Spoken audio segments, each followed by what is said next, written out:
Like our conference chair, I want to start by offering my condolences to the families of the victims of several tragic events over the weekend. The shooting at Brown University that took the lives of two promising young students. The vicious ISIS attack on our service members in Syria that claimed 3 American lives.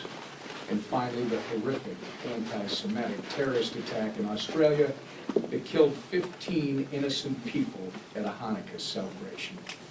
Our hearts are heavy as we grieve the evil that was put on display this past weekend, and we continue to pray for the full recovery of those injured and for the comfort of the families whose lives are now forever changed. Now, turning our attention to the House Republican agenda. This year, Republicans delivered one of the most consequential pieces of legislation in our lifetime. The Working Families Tax Cut Act, passed by the House Republicans and signed into law by President Trump, achieved historic America First victories, such as no tax on tips, no tax on overtime, tax relief for seniors, an increased child tax credit, and Trump savings accounts for newborn children. 2026 is gearing up to be the year of deeper pocketbooks and lower costs for the American people. Thanks to this landmark legislation, tax refunds could increase by $1,000 per taxpayer next year.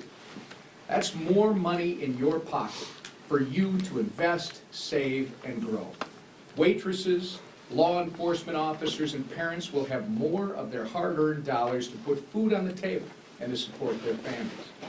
Not only did our bill deliver the largest tax cut for middle-class Americans, it also addressed rampant waste, fraud, and abuse in programs like Medicaid and SNAP.